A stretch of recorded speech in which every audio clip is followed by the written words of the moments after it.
Telangana Congress confusion లో ఉందా?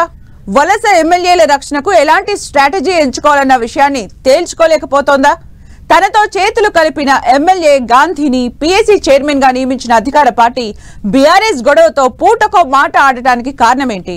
గాంధీ తమవాడేనని కొందరు, కాదు బీఆర్ఎస్ అంటూ మరికొందరు ఎందుకు చెబుతున్నారు?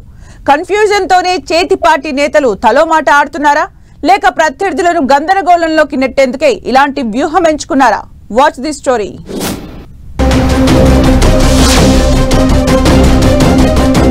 PSC chairman Arikepudi Gandhi, BRS MLA Padi Kaushik Reddy fight లో అధికార పార్టీ ఓ రకమైన గందరగోళం సృష్టిస్తోంది.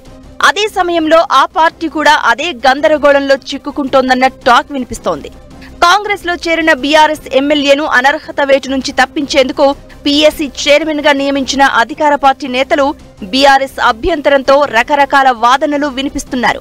పీఎస్సీ చైర్మన్ గాంధీ తమవాడే అని సీఎం రేవంత్ రెడ్డి వ్యాఖ్యానిస్తే, ఇద్దరు బీఆర్ఎస్ ఎమ్మెల్యేల మధ్య వివాదంతో తమకేం సంబంధమని మంత్రులు దుద్దిళ్ల శ్రీధర్ బాబు, పొన్నం ప్రభాకర్, ఎంపీ మల్లు రవి వంటి వారు భిన్న వాదనలు వినిపిస్తున్నారు.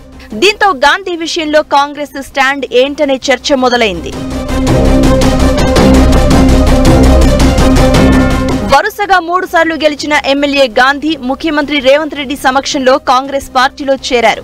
ఈ విషయాన్ని ఆయన తన ట్విట్టర్ అకౌంట్లో స్పష్టంగా తెలియజేశారు. కాంగ్రెస్ ప్రభుత్వ సలహాదారు వేం నరేందర్ రెడ్డి కూడా గాంధీని పార్టీలో చేర్చుకుంటున్నట్లు ప్రకటన చేశారు. ఇప్పుడు సీఎం రేవంత్ రెడ్డి కూడా గాంధీని తమ పార్టీ నేతగానే చూస్తున్నాం అనేలా వ్యాఖ్యలు చేశారు. కానీ కాంగ్రెస్ మంత్రులు ఇందుకు భిన్నమైన వాదనలు వినిపిస్తున్నారు. ఇదే సమయంలో సీఎం, ఆయన సలహాదారు, వివాదానికి కారణమైన ఎమ్మెల్యే గాంధీ అప్పుడు ఇప్పుడు ఒకే రకమైన ప్రకటనలు చేయడంతో గాంధీని కాంగ్రెస్ నేతగానే పరిగణించాల్సి ఉంటుందని అంటున్నారు పరిశీలకులు. ఇదే సమయంలో విపక్షానికి ఇవ్వాల్సిన పీఎస్సీ చైర్మన్ పదవిని గాంధీకి ఎలా ఇస్తారని ప్రశ్నిస్తున్నారు.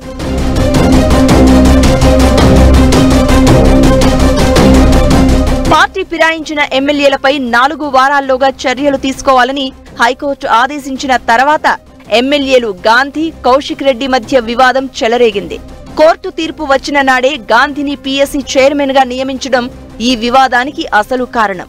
హైకోర్టు తీర్పు నేపథ్యంలో పార్టీలో చేరిన 10 మంది ఎమ్మెల్యేల రక్షణకు వారిని ప్రత్యేక గ్రూపుగా గుర్తించాలని భావిస్తున్న కాంగ్రెస్ ఆ గ్రూప్ లో ఒక ఎమ్మెల్యేను పీఎస్సీ చైర్మన్ గా నియమించి వారు బీఆర్ఎస్ లోనే మరో వర్గంగా కొనసాగుతున్నట్లు చూపాలని భావించింది అంటున్నారు.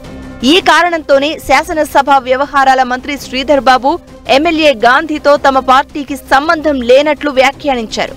కానీ సీఎం రేవంత్ రెడ్డి మాత్రం కౌశిక్ రెడ్డి ఇంటిపై జరిగిన దాడిలో ఎమ్మెల్యే గాంధీ తప్పేమీ లేదన్నట్లు చేసిన వ్యాఖ్యలే చర్చనీయాంశంగా మారాయి. కౌశిక్ రెడ్డి రెచ్చగొట్టడం వల్లే తమ వారు అలా వ్యవహరించాల్సి వచ్చిందన్నట్లు చెప్పడం ద్వారా గాంధీ తమవాడేనన్న సంకేతాలు పంపారు సీఎం రేవంత్ రెడ్డి. దీంతోనే కాంగ్రెస్ లో ఏమైనా గందరగోళం కొనసాగుతుందా అనే అనుమానాలు వ్యక్తమవుతున్నాయి. పార్టీ మారిన ఎమ్మెల్యేల విషయంలో ఎలాంటి స్ట్రాటజీ అమలు చేయాలన్న దానిపై అధికార పార్టీలో స్పష్టమైన విధానం తీసుకోలేదా అని సందేహిస్తున్నారు. ఇలాంటి కన్ఫ్యూజన్ ఉంటే ఎలా అని కాంగ్రెస్ వర్గాల్లోనే భిన్న వాదనలు వినిపిస్తున్నాయి.